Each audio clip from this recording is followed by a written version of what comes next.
Okay, so let's move to the first session. On my right, actually I'm the only person who does need an introduction. The rest are so famous and successful they don't. But anyway, I'll go ahead. Martha Lane Fox, entrepreneur, tech evangelist. She's a crossbencher peer and is currently chief of... Not very cross. No. She's the Chancellor of the Open University, head of Go On, which aims to help millions more people and organizations get online. I recommend her YouTube video of the excellent Dimbleby lecture this spring, which I think was one of the best I'd seen.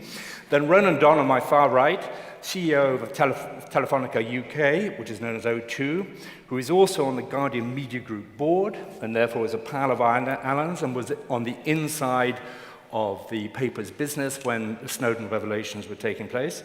My great friend Alan Rusbridger, editor of The Guardian until last week, and soon to be, or maybe already, head of Lady Margaret Hall. He has fought a number of very famous battles, notably on WikiLeaks and Edward Snowden case, obviously most recently, and the paper was under his editorship awarded the Pulitzer Prize, which is obviously extraordinarily rare in Britain. And Cory Doctorow, a brilliant and articulate science fiction author, campaigner for freedom on the internet, and co-editor of Boing Boing. So, first question to you all. We're starting at the beginning. Martha, when did you first see the web? The first time I saw the internet, I remember very clearly, went to a beautiful old university, got put into the smallest, most modern room at the top of a building you could ever imagine. It's a bit of a disappointment, but in walked a guy called Toby, who introduced himself to me and said he'd just come back from Japan, and he showed me on his small handheld device what the weather was doing in Tokyo and what the weather was doing in San Francisco. It seemed baffling to me, and that was the internet. Did you predict anything when you saw it? Did a penny drop? I didn't predict that I would end up working anywhere near it. No, I didn't. And Ronan, what about you? So the first time I really got close to the internet was actually way back when, in all of 2002. The first ever, what was called a wireless PDA, was a thing called the O2 XDA, and was the forerunner of all of our current smartphones. And actually, it was called XDA because it was the crossover of voice and data for your digital assistant. And this was before we had a Facebook, a Twitter, a MySpace, any of these. And Hadn't you shopped on lastminute.com? So this was the first time you could take this away on mobile. And you suddenly started to see the transformation that now is a lot more people access the internet on mobile than they do on fixed. 4.2 billion people around the world, which is more than have access to clean water or a toothbrush. It's amazing. I think I know when Alan did see the internet, because I was working in New York and somebody showed it to me in 92, 93, and then I think it was Mosaic or Netscape Navigator, and I think I came back and told you about it. And before I knew what, you were on the web and setting up the Guardian website. Is that about right? More or less. It was 1993, and I went to America and found this thing called the internet, which was a great surprise. I remember there was a company called Knight Ridder that had a lab down in Boulder, Colorado. And we went all the way down to Boulder, Colorado, and all they had was a piece of wood about that size. It was very much like an iPad. And they said, one day we will read all our newspapers on that. And I was completely convinced, I don't know why, because it was just a piece of wood. But they were... they'd obviously been closed down and abolished long before anybody invented the iPad, but they were strangely right. But Cory, you are slightly different from the rest of us. You're sort of early adopter from the age of 5. 6. So my father was a computer scientist who was doing a degree at the Ontario Institute of Studies in Education in Toronto, where there was PDP-11, a DEC computer, and he brought home an acoustic coupler, which is this... It looks like a sex toy for telephones. It has 2 suction cups, and you dial up on a rotary dial phone, and once you hear the scream, you put it, and they scream at each other. It didn't have a screen. It had a roll of paper and a daisy wheel printer, so you could only compute until the paper ran out. My mom, who was working in an elementary school, used to bring home rolls of paper towel from the loo, so we'd get 1,000 feet of brown paper towel, and you could compute both sides of it, and then you were done. But I would love to know when, I mean, I think for me, the penny did take a long time to drop. I don't know about you, Martha. When was the lastminute.com founded? Well, 1997. 6, 7. 7, 8. Yeah, 6, 7, 8. I think after my 1992, that was with my friend Toby's experience, then I ended up, quite by chance, working in a company that was looking at the media and telecom sector. And that was when my very first piece of work was called What is the Internet for BT. In fact, you could probably do the same piece of work now. But that was when the penny dropped for me, because I suddenly could see it from a completely different perspective. Commercial or in terms of society? At that point, probably more, I was thinking commercially, but sort of, I was a techno-utopian probably more then, and 21, so I kind of thought the world was always going to be better in the future and changed in the most positive and fabulous ways. So it definitely seemed like a democratic force for good. Did you have that hope, Ronan, that sort of slightly hippie-ish feeling of release and endless possibility? I think Martha was well ahead of her time. I mean, to put it in context, Pipex provided the first digital dial-up service in 1992. So if you take 1997, 1998, the future may have been discovered, but it wasn't well distributed at that time. And I think most of us probably saw our first exposure to the internet actually in an office environment where some office connectivity had been provided, and it was more a B2B tool in some respects, or an education and academic tool in those days. I think what really, and forgive me, I'll go back to the XDA, but when you suddenly realize that actually you get Encyclopedia Britannica in your pocket and you can have it with you all the time, then you start to think about, well, what if?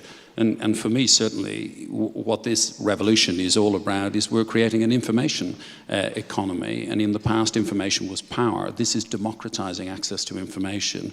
And we've had an agricultural revolution, an industrial revolution. And in each case, you have a technology shift followed by a fundamental behavioral and societal shift. We haven't yet seen, in my view, the behavioral and societal shift that will be occasioned by digital. So I think we're actually on the technology curve. The big change is yet to come. That's what we're talking about today, right? That shift. Alan, do you think the internet could have evolved in any other way than the way we know it today? Well, I don't know enough about the technology. I think that the big thing that's changed just as a user is, well, two big things. One is the thing that Ronan was talking about, which is as a journalist, obviously you're interested in the messages you're sending out. But I was always terribly interested in what the messages would be that would come back. And the Web 2.0, when people could talk to each other and publish as well as respond to us, was for me almost more important than the birth of the internet. And I think Ronan's right that we haven't begun to realize what that means yet. As a user, there was a kind of heady moment early on when if you put a search term into Google, you got something back that wasn't somebody trying to sell you something. And that was sort of wonderful. It was, for people just interested in sort of finding things out. And now, nearly always, any search term is now part of a commercial world of people trying to sell you stuff. And it would be wonderful to try and find an alternative. Maybe there is one, an alternative Google in which was more about knowledge and less about straight commerce. Corey, what about you? Do you think it could have evolved in an entirely different way and retained some of that openness and sense of boundless freedom there? Well, I mean, I'm not a historical determinist, so yes, of course, lots of different things could have happened. Yeah. I mean, I believe in the adjacent possible, so people have ideas for things like airplanes at periodic intervals through the whole of human history, but eventually some of those ideas get realized because we have material science and physics to kind of catch up with it, which is when people say you get railroads when it's railroading time, they don't mean that there's a mystical railroading energy in the air, they just mean that we have now attained the point where when that idea occurs with its on scheduled regularity, that some of the people to whom it occurs will be able to figure out how to make it a reality. So I don't think we run on rails. I think we have lots of moments in our history where things have gone well and some where they've gone poorly. When the World Wide Web Consortium decided that members who participated in standard setting would have to abjure web patents, so there would be no toll gates for producing web technology, that was a key juncture. It could have gone a different way. It could have been much worse. But on the other hand, when the Digital Millennium Copyright Act was passed in '98, and when the European Union Copyright Directive was passed in 2001, both of them produced extraordinarily bad policy that If we hadn't had it, I think things would be much better. They both provide for, among other things, an unaccountable system of arbitrary censorship and a rule prohibiting disclosing security vulnerabilities in technologies that we rely on, which could have produced, which does present a clear and present danger to us, and which is only going to get worse unless we can do something about it. Data is the big subject, isn't it? And, Martha, I wonder, you've spoken in your Dimbleby lecture about a sense that should be a Magna Carta for the internet, which would presumably involve data. But on a broader sense, how much do you think government should intervene in, supervise the big web companies, try and control them, guard our rights, and so forth? Do you think government should be more involved than it is? I think government should do three things, because I would argue that we're actually having a bit of a crisis right now. You know, I just got stuck in hideous traffic coming across London.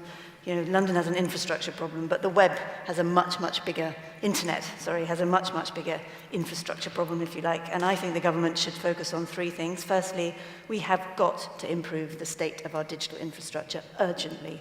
You know, you don't have to be a rocket scientist to see that South Korea knock it out the park all the time in terms of the economy and productivity, partly because they have that super fast infrastructure. That's one big piece of the puzzle, and somewhere that government could be more aggressive. Secondly, we have an absolute crisis in gender on the internet. Massive, huge, enormous. The percentage of women in the tech and creative industries, I saw a report just this week, have gone down. There are now nearly double the percentage of women in Parliament that is probably marginally older than the tech sector. Double. It's a disaster. It's a disaster because power, money, product design, everything is worse and imbalanced and asymmetrical. So that's the second thing where I think they should intervene. And the third thing is in a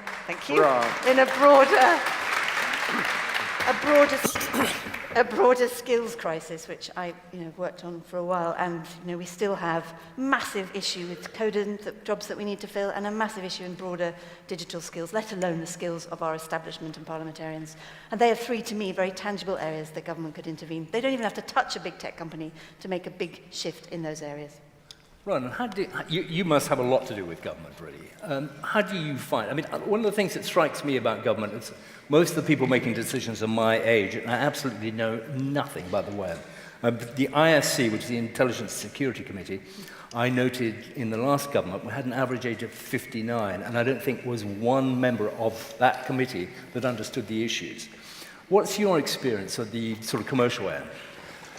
Look, I think that's entirely right. I think we have to break it into two or three areas, though. So I think the management of critical national infrastructure needs to be done holistically.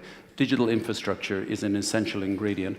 We're happy, and it's not a criticism of HS2, but we're happy to spend £54 billion on it. For a tenth of that, you would transform the digital infrastructure.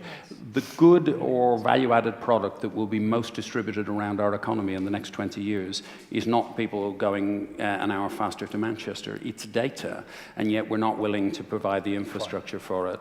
Second thing I would say is it's not just about the management of, so I saw John Whittingdale this morning and talk about how we make sure that we all have better connectivity. But one of our challenges is, I went to the Common Select Committee in 2012 to talk about spectrum and talk about rural coverage. And John and I were admitted on record that more MPs write to him and me asking for a mast not to be built in their local community than ask for a mast to be built. Now that has changed, and I think the third thing, going back to the last point that Martha made, is this is not about technology. What we have is, we have an analog society and we have a digital opportunity, and we're singularly failing to match talent to opportunity in the way we educate and prepare our young people. And it's not just the education system itself, but it's parents, it's people of my age who have analog ambitions for their children. Simply the jobs that exist today and will for the next 10 years just didn't exist when those people went to school or went through university. So we have a fundamental change, and it goes back to my overarching point is the pace of technology change has massively outstripped the pace of societal and behavioral change. That's the crisis, not a technology crisis. Alan, you've had slightly more difficult relations with government over the last 3 or 4 years. I wonder, I know a lot about it because I was, with you on much of it, but I wonder what you feel about government's true role. I mean, the internet presumably does have to be policed in some sense, but I wonder if you and then Corey could comment on the exact the limits to that sort of supervision? Well, I think there's been a missing stage in the debate. So we seem to be operating on the basis that the digital world operates to completely different rules from the pre-digital world, and that just seems odd to me. So as an example, over centuries, various groups and organizations, institutions, professions have built up conventions about what is confidential. Doctors, priests, MPs, lawyers, journalists. They all, for good reasons, believe that their conversations with their sources, their clients, their patients, their constituents are confidential. And that's been built up over 200 or 300 years. And somebody this year in the Home Office decided that actually that no longer counted, and that the police on the sanction of the Home Office would no longer respect any forms of privilege. That seems to me such a fundamental thing, in which is just somebody saying, well, this new world, because we can do this, we can abolish this, we're going to give ourselves the power to do that. And that, in the year in which we celebrate Magna Carta, is such a profound change, and I just wonder why nobody thinks even to discuss it. Why do we assume that the new world is going to be different from the old world, and that digital is somehow this magical word which completely alters the relationship between government and citizen? Corey, you in a very impassioned telephone call the other day with me and Hannah of Intelligence Squared. You were talking about how we can own the future still. It's not all negative, and I certainly believe that, but would you enlarge on that? Sure. You know, I give a lot of talks about the future of technology and the present day of technology and what I think we should do. And at the end, somebody always puts their hand up and says, are you optimistic? And, you know, I'm a science fiction writer, and so I understand that predicting the future is a mug's game.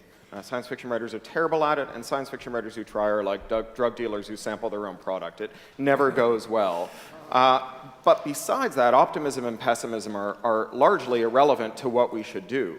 I mean, if you were convinced that in the future the internet was going to go from being the nervous system of the 21st century into being the world's most perfect and enduring surveillance apparatus that will harden our power relationships in ways that will deny opportunities to everyone save the tiny elites who are currently on top, you would get up every morning and get out of bed and do everything you could to change that fact. And if you were convinced that the internet wouldn't do that, you would get up every morning and get out of bed and do everything you could to ensure that fact. Right? So it doesn't change your course of action whether you're optimistic or pessimistic. So rather than optimism or pessimism, I'm a great fan of hope. Hope is the idea that the future is up for grabs, that what we do today changes what happens tomorrow. Hope is why if your ship sinks in the middle of the sea, you tread water, not because most people whose ship sinks get picked up, but because everyone who's been picked up treaded water until rescue arrived. It's a necessary but insufficient precondition for a better world.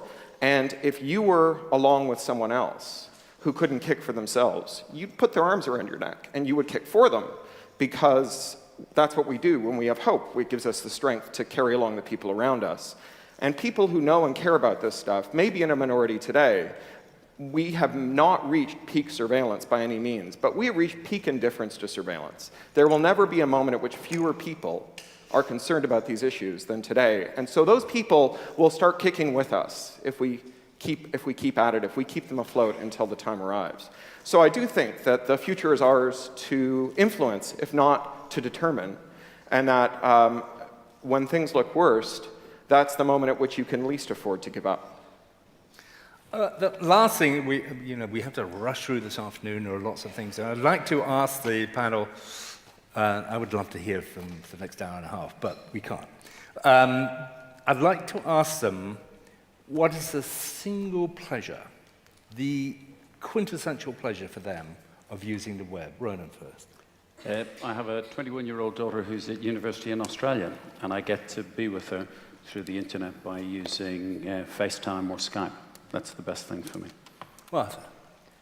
I walk with a stick. I can honestly say I'd have no clothes, no food. I'd be completely disorganized if it wasn't for the internet, because it enables you to be at much more peak physical capacity than you actually are. It's quite profoundly personal in that way for me. The thing I don't like is when I announce something at dinner and my children, who may be in the audience, or my wife fact-checks me immediately. That I hate.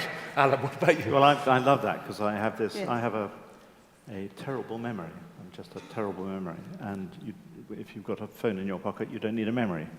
And Google is a sort of hard drive that I carry around with me. And all the problems I had of not being able to learn dates or kings and queens of England, I'm now super smart because I have it all there. Or actually, even I have it all there, but I haven't learned how to use that yet. I was going to ask you about wearables. Yeah. Apparently, people who were given an intelligence test, or rather a knowledge test, were all asked, those that remembered from their brains and those who used Google. And the people who used Google thought they were more intelligent than the people who remembered simply using their brain, which is interesting how quickly we've absorbed this. Corey, what's your great pleasure? So I love this business of having an outboard brain. You know, just as having a calculator liberates you from being a shitty human spreadsheet and allows you to do real maths, having the internet liberates you from being a shitty human encyclopedia and allows you to do real synthetic thought. Every interesting thing that crosses my transom, and there's a seemingly infinite number of them, I turn into a post that explains to strangers why it's interesting. This is powerfully mnemonic.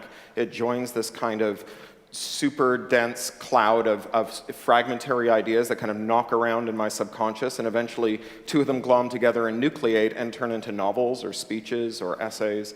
It's wonderful to not have to bother yourself with the minutiae and be able to look at bigger, more synthetic questions. That's a terrific way to end, and typically articulate. Well, thank you, panel. Thank you very much for a brilliant first session.